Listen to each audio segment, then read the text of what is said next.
आप देख रहे हैं इंडिया टाउन न्यूज, भारत की बात। नमस्कार, स्वागत है आपका इंडिया टाउन न्यूज की खास बुलेटिन खबरें राजनांदगांव में। मैं हूं आपके साथ रंजना राज। बुलेटिन की शुरुआत करने से पहले एक नजर आज की सुर्खियों पर। राजनांदगांव के लखोली में पैसे को लेकर हुई मारपीट घटना में एक युवक की हुई मौत, आरोपी से पूछताछ जारी। दिग्विजय महाविद्यालय परिसर में बढ़ती लापरवाही, कॉलेज कैंपस में शासकीय संपत्ति पर डाका, गार्डनों की सुरक्षा के लिए लगाए गए लोहे की जालियां हुई चोरी। राजनांदगांव में भारतीय जनता पार्टी ने मनाया संविधान हत्या दिवस। कार्यक्रम में महापौर मधुसूदन यादव रहे मौजूद। महापौर ने बताया आपातकाल का काला सच। संस्कार धानी में युवाओं की भक्ति में नई पहल, हनुमान मंदिरों में अर्पित कर रहे पीतल का गद्दा, संस्कृति से जुड़ाव की पेश की मिसाल। राजनांदगांव पहुंचे विधानसभा अध्यक्ष डॉक्टर रमन सिंह। गौड़ समाज ने किया भव्य स्वागत। 15 दिन में खुलेगा प्रयास आवासीय विद्यालय। बेमेतरा में शिक्षा व्यवस्था की हकीकत हुआ उजागर। शिक्षकों की कमी से परेशान छात्र पहुंचे कलेक्ट्रेट, कहा हमें शराब दुकान नहीं, स्कूल में शिक्षक चाहिए। सुर्खियों के बाद अब खबरें विस्तार से। राजनांदगांव के लखोली इलाके में अटल आवास के पास दो युवकों के बीच पैसे को लेकर हुई बहस के बाद मारपीट का मामला सामने आया है, जहां इस मारपीट में एक युवक की मौत हो गई। जानकारी के अनुसार अजय साहू और सुरेंद्र साहू नामक युवकों के बीच पैसे को लेकर विवाद हुआ, जो हाथापाई में बदल गई। घटना की सूचना मिलने पर पुलिस मौके पर पहुंची और आरोपी को गिरफ्तार कर मामले की जांच शुरू कर दी है।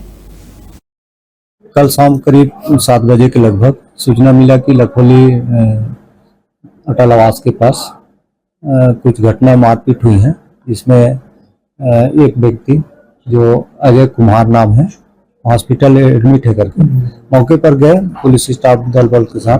पता चला कि सुरेंद्र साहू अजय कुमार द्वारा शराब पीने के लिए पैसा मांग किया। इसी दौरान दोनों में विवाद हुआ और सुरेंद्र साहू द्वारा पास में पड़े डंडे से उसके सिर में चोट कर दिया, जिससे वो हॉस्पिटल में एडमिट हुआ था, जो इलाज के दौरान खत्म हो गया। जो मारा है उसका पुराना रिकॉर्ड है? नहीं, अभी तक तो उसका रिकॉर्ड खंगाला जा रहा है, लेकिन पर अभी कोई आपराधिक रिकॉर्ड नहीं पाया गया है और इसमें अपराध पंजीबद्ध कर विवेचना की जा रही है।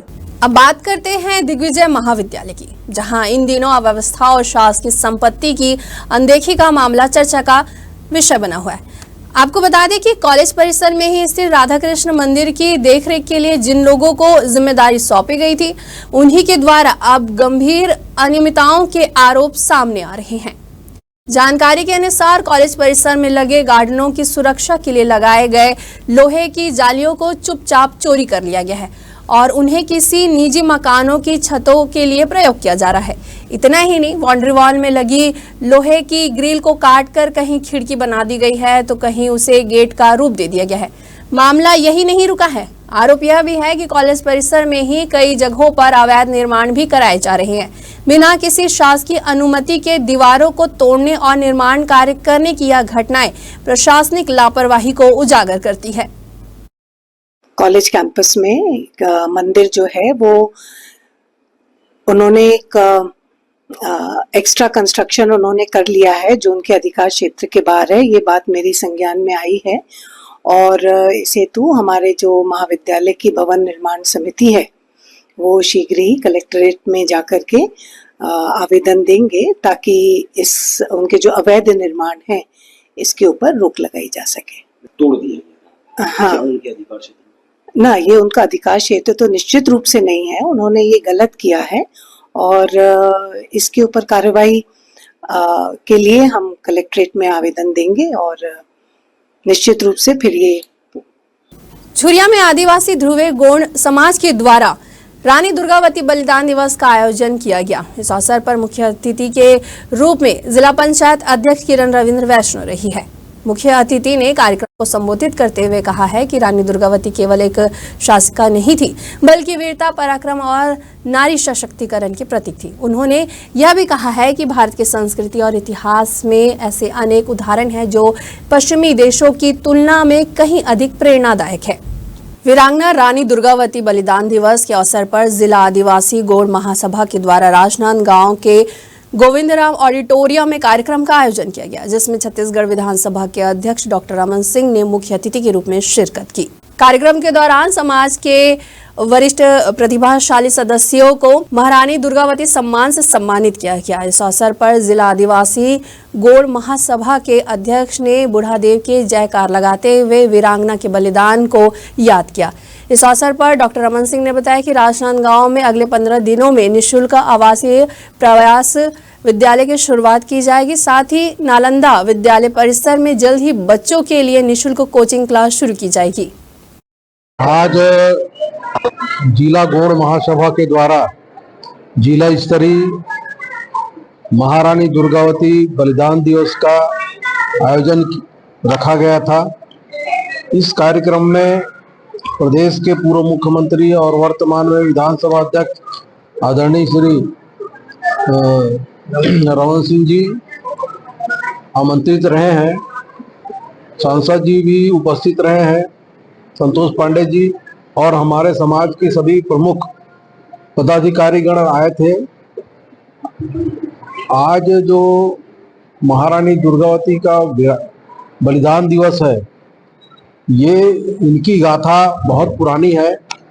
उनकी शौर्य, उनके पराक्रम, उनकी शूरता, वीरता और बलिदान भारतवर्ष में हमारे जनजाति समाज को प्रेरणा लेना चाहिए। आदिवासी ध्रुव गौड़ महासभा राजनांदगांव के तत्वाधान में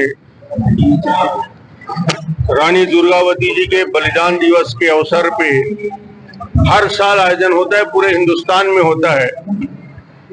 और ऐसे वीरांगना को याद करते हैं जो मुगलों के खिलाफ संघर्ष करते हुए गढ़मंडला और उस पूरे क्षेत्र को सुरक्षा के लिए जीवन भर संघर्ष करती रही। अकबर का विरोध, अकबर के खिलाफ इस देश के, उस राज्य के आजादी के लिए, स्वाभिमान के लिए संघर्ष करते रहे। और अंत में इतिहास में लिखा गया है कि जब चारों तरफ से सेना से घिर गई, इनके सेना पूरा समाप्त हो गया, इन्होंने आत्मसमर्पण नहीं किया, अपने ही खंजर से अपने सीने में भूंककर वहां पे प्राण देना उचित समझा, मगर मुगलों के हाथ में नहीं आई। ऐसी वीरांगना को आज हम याद कर रहे हैं, उनके उस 24 जून की शहादत को याद कर रहे हैं। और निश्चित रूप से समाज को आगे बढ़ाने के लिए आज देश में प्रधानमंत्री मोदी जी ने राष्ट्रपति के सर्वोच्च पद में अनुसूचित जनजाति की द्रौपदी मुर्मू जी को मुख्यमंत्री विश्वदेव सहाय को बना के एक सम्मान को गौरव दिया है। और अनुसूचित जाति के डेवलपमेंट के लिए राजनांदगांव में प्रयास, जिसमें इसी साल मेडिकल इंजीनियरिंग कॉलेज के प्रवेश के लिए मेरिट के आधार पे अनुसूचित जाति जनजाति बच्चों का एडमिशन होगा। नालंदा का परिसर पीएससी के एग्जाम के लिए निःशुल्क किताब, कॉपी, कंप्यूटर के साथ वाईफाई की सुविधा के साथ बैठने की व्यवस्था की है। राजनांदगांव के भी नागरिकों को आने वाले कल में बेहतर लाभ मिलेगा, उसके लिए प्रयास है। राजनांदगांव शहर की हनुमान सेवा उत्सव समिति के युवाओं ने धर्म और सेवा को समर्पित एक अनोखी पहल की शुरुआत की है। दरअसल समिति के सदस्यों ने यह संकल्प लिया है कि शहर के जिन हनुमान मंदिरों में पीतल का गदा नहीं है, वहां वे पीतल का गदा अर्पण करेंगे। इस अभियान के तहत समिति ने अब तक शहर के आधा दर्जन से अधिक हनुमान मंदिरों में पीतल का गदा समर्पित कर चुके हैं। युवाओं का कहना है कि यह कार्य केवल धार्मिक भावना नहीं, बल्कि सामाजिक एकता और सांस्कृतिक विरासत को मजबूत करने की दिशा में एक अहम कदम है। समिति के सदस्य मंदिरों का भ्रमण कर यह सुनिश्चित करते हैं कि वहां भगवान हनुमान जी की मूर्ति के पास उचित गदा है या नहीं। जहां आवश्यकता होती है, वहां पीतल का सुंदर और सुसज्जित गदा स्थापित की जाती है। ये हमारे राजनांदगांव शहर में जितने भी मंदिर है, हनुमान सेवा उत्सव समिति के माध्यम से जहाँ भी पीतल का गदा न हो हनुमान जी के मंदिर में, वहाँ वितरण किया जाएगा। हमारा उद्देश्य तो ऐसे पूरे वार्डों में है, अब जहाँ तक हनुमान जी की कृपा हो वहाँ तक कोशिश करेंगे।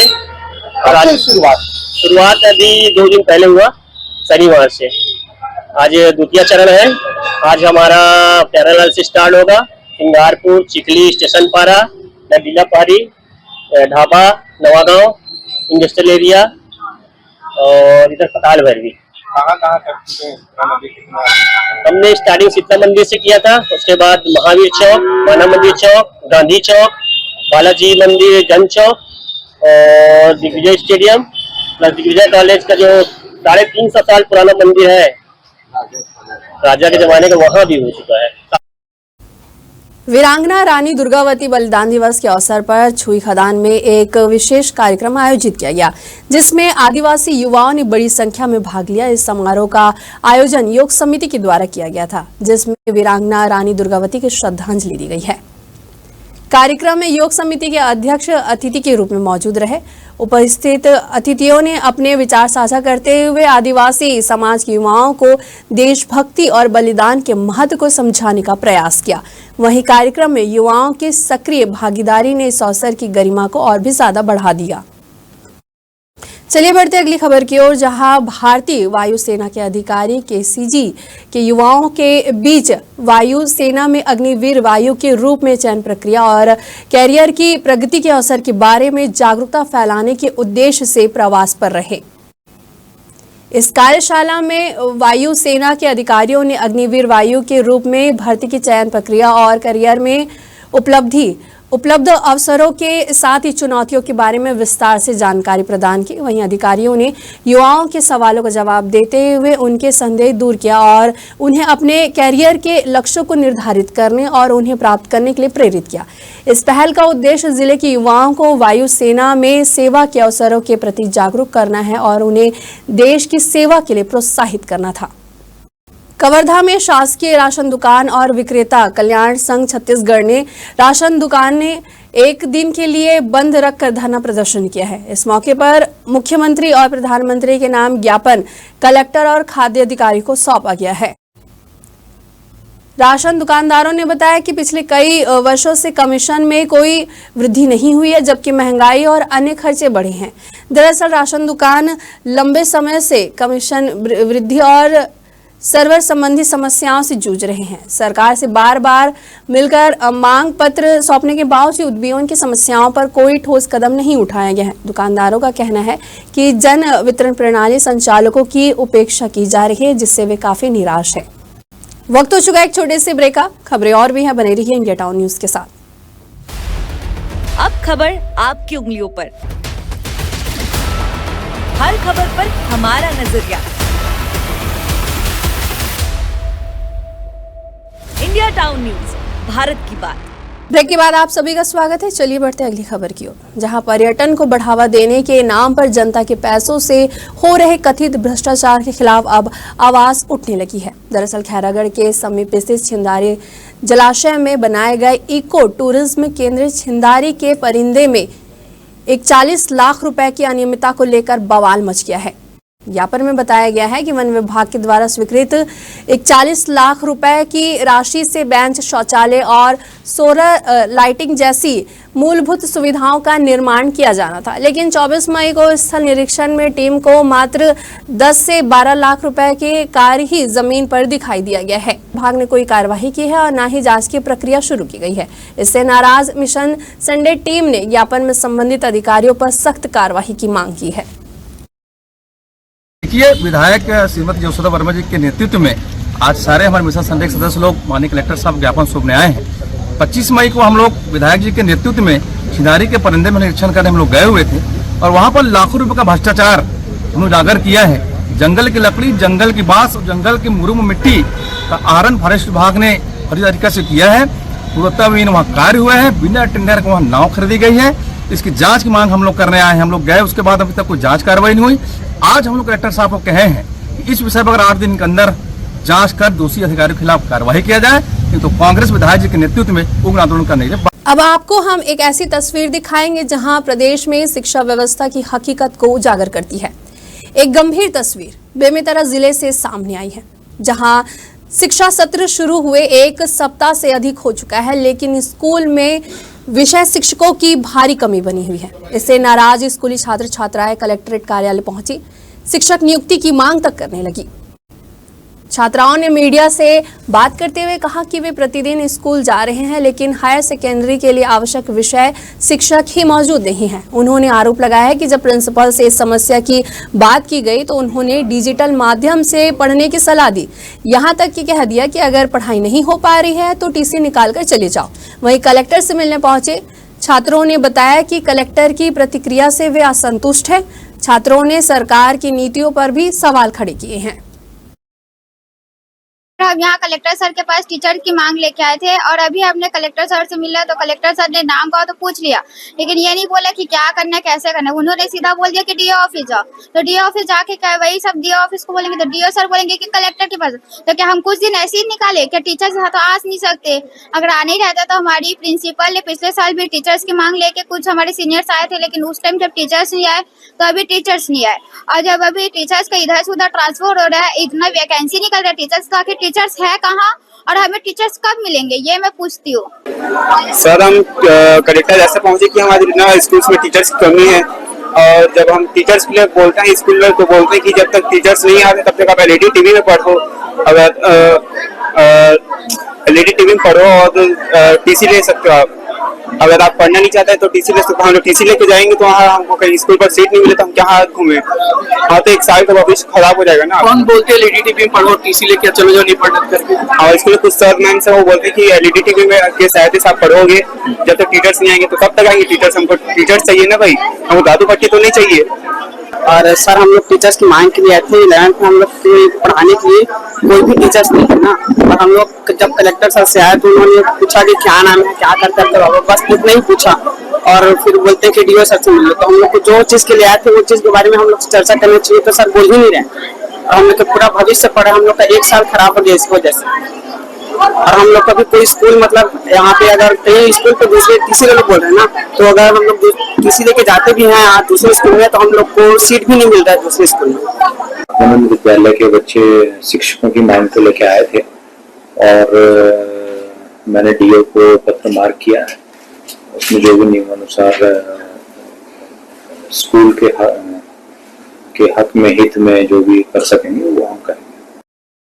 चलिए बढ़ते अगली खबर की ओर, जहां भारतीय जनता पार्टी के द्वारा देश भर में 25 जून को संविधान हत्या दिवस के रूप में मनाया जा रहा है। इसी कड़ी में राजनांदगांव में भी कार्यक्रम का आयोजन किया गया, जहां महापौर मधुसूदन यादव समेत स्कूली बच्चों, शिक्षकों, नगर निगम अधिकारियों और जनप्रतिनिधियों की उपस्थिति रही।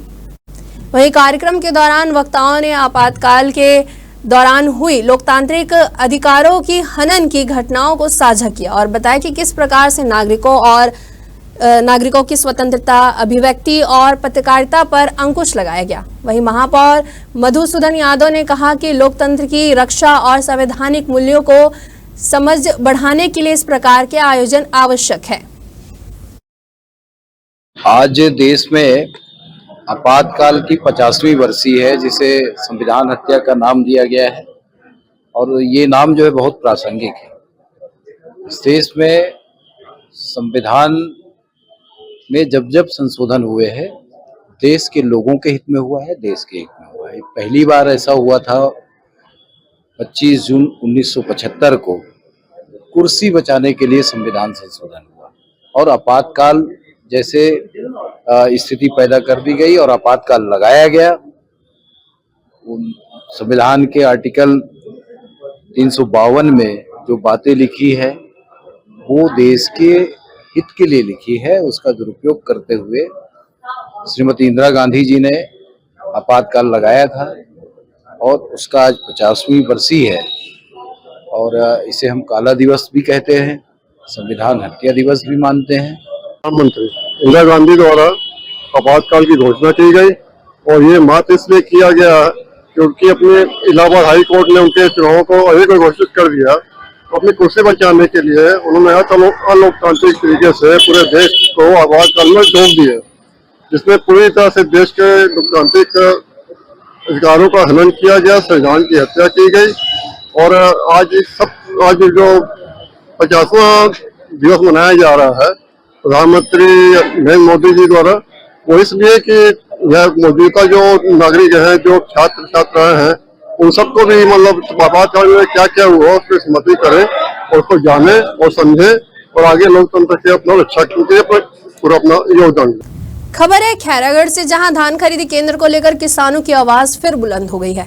विधायक यशोदा वर्मा के नेतृत्व में ग्राम बीरनपुर और सुखरी के सैकड़ों ग्रामीण खैरागढ़ पहुंचे और अपर कलेक्टर को ज्ञापन सौंपा है।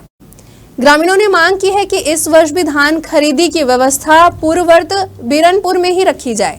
ज्ञापन में बताया गया है कि इस बार ग्राम बीरनपुर, खुर्द और सुखरी को नवीन खोले गए खरीदी समिति संबलपुर में शामिल कर दिया गया है, जिससे किसानों को बड़ी मुश्किलें उठानी पड़ रही है। विधायक ने समस्या को गंभीरता से लेते हुए प्रशासन से आग्रह किया है कि धान खरीदी केंद्र बीरनपुर में ही चलाया जाए। धान सोसाइटी बरबसपुर मरही से ओला संबलपुर में ले जा रहा थे, ओकर कारण बीरनपुर में खाद गोदाम बने हैं। हम लोग बीरनपुर में सोसाइटी बनना है। सुखरी और बीरनपुर और संबलपुर तीनों गांव के बीच में है, रोड में है। वहाँ रोड नहीं है संबलपुर में, यहाँ बीरनपुर में बनना जरूरी है। अभी जैसे मांग करे हो, अगर मांग पूरा नहीं हुई तो क्या कर हुआ? मांग पूरा नहीं हुई तब धान नहीं बेचन हम दोनों गाँव धान नहीं बेचन हम सभी किसान सुखरी और बीरनपुर हमन हा बरबसपुर में पहले बेचत रहे हैं और अभी नवा सोसाइटी संबलपुर कर देगे है, जेकर हमन हा ज्ञापन सौंपे पर कलेक्टर साहब और हमारे विधायक महोदय के पास आ रहे हैं। तो हमारे मन की समस्या यही कि हमन हा बरबस और सोसाइटी में धान बेच सकते या फिर हम ना बीरनपुर बीच में लाग रहा, मतलब वहाँ कहे जाए तो बीरनपुर में खाद गोदाम है और तीनों गांव के सेंटर भी है और संबलपुर जाए पर हम काफी परेशानी का सामना करे पड़ती है, रोड भी नहीं है वहाँ पर जाए के। हम लोग यहाँ धान खरीदी केंद्र के लिए जो फूल रहे हैं उसके विरोध में जो गांव में खो रहे हैं उसके विरोध में यहाँ हमारे किसान भाइयों के साथ उपस्थित में, यहाँ हमारे बीरनपुर का सभी किसान भाई लोग आए हैं, सुखरी का भी हमारे किसान उपस्थित हुए। पहले क्या था, धान खरीदी केंद्र बरबसपुर में, अब उसको इन लोगों ने संबलपुर के नाम दे दिया गया और यहाँ के किसान का कहना है कि संबलपुर का दूरी बहुत है और रोड भी अच्छा से नहीं है, तो यहाँ किसान लोग बोलते हैं कि हम लोग वहाँ धान नहीं बेचें। किसान का मांग ये है कि जो संबलपुर किए हैं उसको बीरनपुर खुर्दा में किया जाए ताकि वहाँ खाद गोदाम भी है, तो वहाँ धान खरीदी केंद्र भी खोला जाए। यही मांग करने के लिए ज्ञापन सौंपने के लिए कलेक्टर के पास आए। खैरागढ़ के अमलीपारा पुल पर बुधवार की शाम एक दर्दनाक हादसा हो गया। दरअसल घुमका निवासी मनोज वर्मा शराब के नशे में बाइक चलाते समय पुल के डिवाइडर से टकरा गया, जिससे उसके बाएं पैर में गंभीर चोट आई है। वहीं हादसे के बाद मौके पर मौजूद लोगों ने तुरंत डायल 108 एम्बुलेंस को सूचना दी। मनोज वर्मा को तत्काल सिविल अस्पताल खैरागढ़ ले जाया गया, जहां डॉक्टरों ने पैर में गंभीर फ्रैक्चर की पुष्टि की है। प्राथमिक उपचार के बाद उसे बेहतर इलाज के लिए मेडिकल कॉलेज राजनांदगांव रेफर कर दिया गया है। वहीं घटना की सूचना मिलते ही विधायक प्रतिनिधि मनराखन देवांगन अस्पताल पहुंचे और घायल युवक का हालचाल जाना। युक्तियुक्तकरण के खिलाफ कांग्रेस पार्टी के दुर्ग जिला इकाई के द्वारा धरना प्रदर्शन का आयोजन किया गया, जिसे शिक्षा न्याय का नाम दिया गया है, जिसमें पार्टी के तमाम पदाधिकारी और कार्यकर्ता बड़ी संख्या में शामिल हुए। वहीं पुराना बस स्टैंड के पास से इकट्ठा होकर रैली निकाली गई, फिर जिला शिक्षा विभाग कार्यालय का घेराव किया गया। कांग्रेस पार्टी के नेताओं का कहना है कि राज्य की भाजपा सरकार ऐसे करके जनता को छलने का कार्य कर रही है। वहीं कांग्रेस की जंगी प्रदर्शन को देखते हुए दुर्ग पुलिस ने कड़ी तैयारी कर रखी थी। 18 महीने में भारतीय जनता पार्टी की विष्णुदेव सरकार ने युवाओं के साथ मजाक किया है, युवाओं के साथ छल किया है। न केवल युवाओं को रोजगार देने की बात हो, बेरोजगारों के साथ भी इस सरकार ने छल करने में कोई कसर बाकी नहीं है रखी है। अपने घोषणा पत्र में उन्होंने कहा था कि हम 53,000 शिक्षकों की भर्ती करेंगे। ये लोग भवन वाला देके बेरोजगारों का वोट तो उन्होंने ले लिया, लेकिन किया कुछ नहीं। विधानसभा सत्र चालू हुआ तो उन्होंने कहा कि 33,000 शिक्षकों की हम भर्ती करेंगे, लेकिन वो भी पूरी नहीं हुई। जबकि आज आप देख रहे 10,000 स्कूल ऐसे हैं प्रदेश में जहाँ पर शिक्षक नहीं है। और युक्तियुक्तकरण के माध्यम से लगभग प्रदेश में 2000 स्कूलें बंद है। तो भारतीय जनता पार्टी की और ऐसे 380 स्कूल है जहां पर शिक्षक ही नहीं है। तो भारतीय जनता पार्टी की सरकार पूरी तरीके से धोखा कर रही है, छल कर रही है। हमारे प्रदेश कांग्रेस कमेटी के अध्यक्ष श्री दीपक बैज के नेतृत्व में हमने शिक्षा न्याय आंदोलन चलाया है। ये 4 चरणों में हो रहा है। ये 4थे चरण में आज हम जिला शिक्षा अधिकारी का घेराव करने जा रहे हैं। आप देख रहे हैं कि हजारों की संख्या में दुर्ग शहर में लोग यहाँ पे जुटे हैं। एक तो भूपेश बघेल जी का सरकार था जब 700 आत्मानंद स्कूल खुला। ये सरकार भारतीय जनता पार्टी की सरकार ये है जो 10,463 स्कूल बंद कर दिया। भारतीय जनता पार्टी का सरकार वो है जो एक तरफ दारू दुकान खोलती, शराब दुकान खोलती है और दूसरे तरफ शिक्षा ना बढ़े इसके लिए 10,463 जो स्कूलें हैं वो बंद करती है। आपको एक चीज बता दूं कि लोग प्राइवेट स्कूल से आत्मानंद स्कूल में बच्चों को डाल रहे थे और आज स्थिति ये हो गया, आत्मानंद स्कूल की स्थिति इतना खराब कर दिया इस सरकार ने कि फिर से उस स्कूल से निकाल के अब प्राइवेट स्कूल में डाल रहे हैं। इसका मेरे कहने का मतलब ये है भारतीय जनता पार्टी सरकार जो है प्राइवेटीकरण को बढ़ावा दे रहा है। ये सीधी सीधी बात है।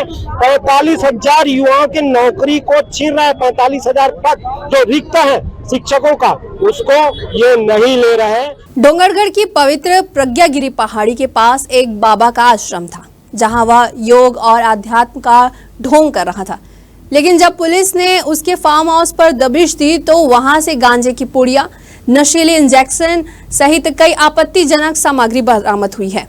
आरोपी का नाम तरुण अग्रवाल उर्फ सोनू है जो 45 साल का है और दिखने में एक तपस्वी संत की तरह है। पुलिस ने जब तरुण के फार्म हाउस पर दबिश दी तो वहां से लगभग 2 किलो गांजा बरामद हुआ है। इसके अलावा वहां से नशीली गोलियां, इंजेक्शन और कई आपत्तिजनक सामग्री भी मिली है। पुलिस अब तरुण के विदेशी नेटवर्क, फंडिंग चैनल और पूरे गिरोह की तलाश में जुटी हुई है। पिछले कुछ दिनों से प्रज्ञागिरी पहाड़ी के आसपास एक फार्म हाउस में एक वहाँ जो बाबा रहते हैं उनके खिलाफ एक लगातार शिकायत मिल रही थी। उसी तरह में थाना डोंगरगढ़ पुलिस द्वारा वहाँ पर रेड कार्रवाई की गई और उस रेड कार्रवाई के दौरान योगी कांति अग्रवाल जो वहाँ के फार्म हाउस के ओनर हैं उनसे करीब 2 किलो के आसपास गांजा जब्त हुआ, जिसको विधिवत कार्रवाई कर माननीय न्यायालय आज पेश किया गया है। और क्या क्या जब्त किए गए हैं सर? गांजा हुए और उनके पास एक कई प्रकार के चीलम और जितने भी और वस्तुएं जब्त हुए हैं उसको विधिवत जब्त किया गया है। जी सर, जानकारी मिली कि वो अन्य देशों से भी कांटेक्ट में थे और ऐसा जो गोवा में भी रहकर वो अपना व्यापार इस तरह से चला रहे थे, उसमें क्या जानकारी निकल कर? उनसे पूछताछ के दौरान ये पता चला कि 20 वर्षों से वो गोवा में थे और योगा की अन्य डिग्रियां हासिल की हैं उन्होंने और फिलहाल अब इतनी जानकारी है, प्रकरण विवेचना में है। जैसे अन्य बात आएगी तो आपको अवगत कराया जाएगा। छुई खदान में जिला कांग्रेस कमेटी और यूथ कांग्रेस के तत्वाधान में खाद की कालाबाजारी, सड़क मुआवजा, बिजली कनेक्शन में अवैध वसूली, पानी की समस्या और निजी हॉस्पिटल में इलाज में लापरवाही की जांच की मांग सहित विभिन्न मुद्दों पर धरना प्रदर्शन किया है। कांग्रेस नेताओं और कार्यकर्ताओं ने छुई खदान एसडीएम कार्यालय का घेराव करते हुए ज्ञापन सौंपा और अपनी मांगों को लेकर उग्र प्रदर्शन किया। कांग्रेस का कहना है कि खाद की कालाबाजारी पर रोक लगाने, सड़क मुआवजा की समस्या का समाधान करने, पानी की समस्या का समाधान करने और बिजली कनेक्शन में अवैध वसूली पर रोक लगाने और निजी हॉस्पिटल में इलाज में लापरवाही की जांच करने की मांग की गई है। दूसरा मुआवजा कब तक उनको मिल पाएगा उसके बारे में उनका प्रमुख विरोध था। और दूसरा नंबर पे है कि जो हमारा जल जीवन मिशन है जिसमें ग्रामीण क्षेत्रों के लिए चिंदारी डैम से पाइपलाइन बिछाकर 21 गांवों के लिए पेयजल सुविधा उपलब्ध कराई जा रही है, तो ये नगर पंचायत छुई खदान से ही जा रहा है, तो उनके नगर पंचायत को इसका लाभ क्यों नहीं मिल रहा है, तो उसके बारे में उन्होंने मुझसे सवाल किया तो मैंने जवाब दिया है। और सीएसईबी में उनके द्वारा आरोप लगाया गया है कि बिजली अस्थायी कनेक्शन के लिए अवैध 10,000 20,000 की, तो इसकी जांच हमारे द्वारा की जाएगी और संबंधित अधिकारियों को बुलाकर पूछा जाएगा। ये अभी जो आज का जो धरना प्रदर्शन एसडीएम कार्यालय घेराव हुआ है, इसमें 5 मुख्य मुद्दा है। पहला खाद का किल्लत है, किसानों को पर्याप्त खाद नहीं मिले। दूसरा है गनिया उदयपुर छुई खदान जो मार्ग है उसमें 21 करोड़ रुपए लगभग जो मुआवजा है तो अभी तक किसानों को लंबित है। और साथ ही तीसरा जो मामला है चुईदार नगर में पानी की जो समस्या है, यहाँ से पाइपलाइन जा रही है और पानी नहीं मिल रही है। और चौथा जो मुद्दा है बिजली विभाग में जो गोरख धंधा चल रहा है, वहाँ पर अवैध वसूली चल रहे हैं, उसके खिलाफ। और पांचवी मुद्दा है यहाँ पर एक निजी अस्पताल है, वहाँ गर्भवती महिला की मौत हुई देवपुरा गंडई की, जिसके जांच के लिए हमने आवेदन किया था। जांच समिति बनी है परंतु अभी तक कोई जांच रिपोर्ट सामने नहीं आया 2.5 महीना बीत जाने पर। तो किसानों के साथ, युवाओं के साथ और समस्त जनता के साथ आज घेराव किया है और धरना प्रदर्शन किया। आपातकाल की 50वीं वर्षगांठ के अवसर पर आयोजित संविधान हत्या दिवस के कार्यक्रम में दुर्ग में मायूसी का माहौल देखने को मिला है, जहां पीडब्ल्यूडी सभागार में शुरू होने वाले कार्यक्रम में जिले के विधायक, सांसद सहित कोई भी जनप्रतिनिधि उपस्थित नहीं हुए। वहीं पूर्व मंत्री प्रेम प्रकाश पांडे भी कार्यक्रम में पहुंचकर लंबे इंतजार के बाद निराश होकर वापस लौट गए। दुर्ग के कलेक्टर और एसएसपी सहित अन्य वरिष्ठ अधिकारी भी घंटों इंतजार करते रहे, लेकिन कार्यक्रम शुरू नहीं हो पाया। मीडिया कर्मी भी 2 घंटे तक इंतजार के बाद लौट गए। इस कार्यक्रम में जनप्रतिनिधियों की अनुपस्थिति से सवाल खड़े हो रहे हैं कि आखिर यह कार्यक्रम कितना प्रभावी और सफल रहा है। हमारे खास बुलेटिन खबरें राजनांदगांव में फिलहाल इतना ही। मुझे दीजिए इजाजत, नमस्कार। आप देख रहे हैं इंडिया टाउन न्यूज, भारत की बात।